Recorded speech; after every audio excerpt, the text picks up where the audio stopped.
Hello friends, welcome to collective clouds.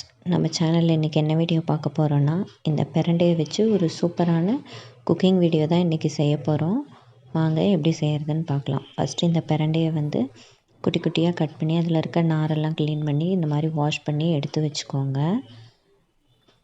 இந்த மாதிரி சின்ன சின்னதாக கட் பண்ணிக்கோங்க. அப்போ தான் எண்ணெயில் வதக்கிறப்ப ஈஸியாக இருக்கும், சீக்கிரம் வதங்கும். அப்புறம் கடலப்பருப்பு ஒரு ஸ்பூன், உளுத்தம்பருப்பு ஒரு ஸ்பூன், 3 தக்காளி, ஒரு பெரிய வெங்காயம், ஒரு 7-8 பல் பூண்டு, அதுக்கு ஏற்ற அளவுக்கு இஞ்சி, உங்களுக்கு காரத்துக்கு ஏற்ற அளவுக்கு வரமிளகாய் இதெல்லாம் எடுத்துக்கலாம்.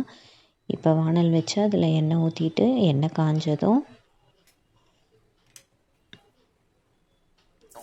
ஃபஸ்ட்டு பிரண்டையை போட்டு அதை நல்லா ஃப்ரை பண்ணி எடுத்துக்கலாம்.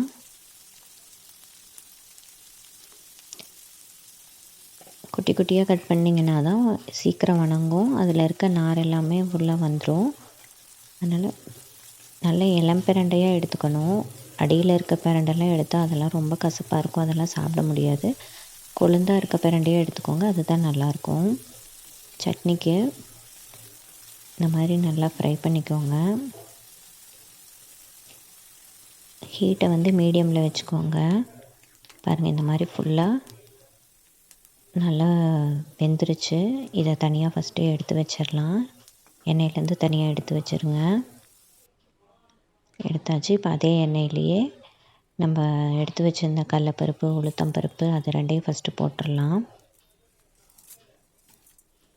அது கொஞ்சம் கோல்டன் கலர் ஆனதுக்கப்புறம்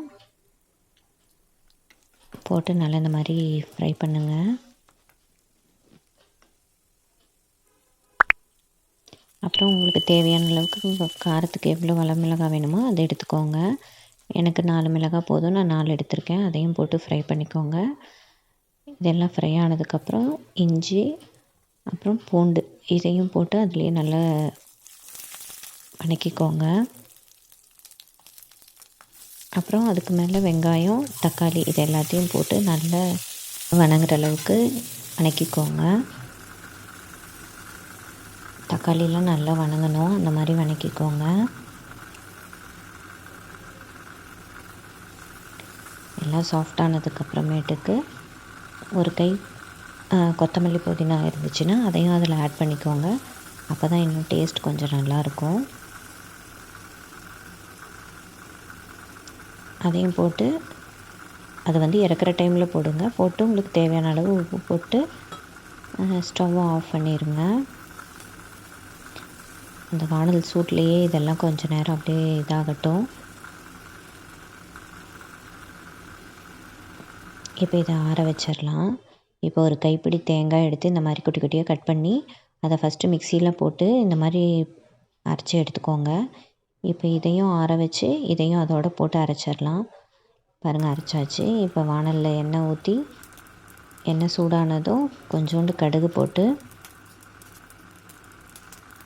கடுகு வெடித்ததுக்கப்புறம் கருவேப்பிலை போட்டுடலாம். கருவேப்பிலை பொரிஞ்சதுக்கப்புறம் அடுப்பு ஆஃப் பண்ணிவிட்டு அந்த சட்னி அரைச்சதை அதில் எடுத்து ஊற்றிடுங்க. அவ்வளோதான், சூப்பரான பிரண்டை சட்னி ரெடி. இந்த சட்னி நீங்கள் உங்கள் வீட்டில் செஞ்சு பார்த்துட்டு எப்படி இருக்குன்னு சொல்லுங்கள். பசியே இல்லைன்னு சொல்கிறவங்க கூட இந்த மாதிரி சட்னி அரைச்சிங்கன்னா 10 தோசை கூட சாப்பிடுவாங்க, அந்தளவுக்கு சூப்பராக இருக்கும். இந்த ரெசிபி எப்படி இருக்குன்னு செஞ்சு பார்த்துட்டு கமெண்ட்டில் சொல்லுங்கள். வீடியோ பிடிச்சிருந்தா நம்ம சேனலுக்கு லைக் பண்ணி, ஷேர் பண்ணி, சப்ஸ்கிரைப் பண்ணுங்கள். பக்கத்தில் இருக்க பெல் ஐக்கானையும் கிளிக் பண்ணிக்கோங்க. இன்னொரு வீடியோவில் மீட் பண்ணுறேன். தேங்க்ஸ் ஃபார் வாட்சிங். பை.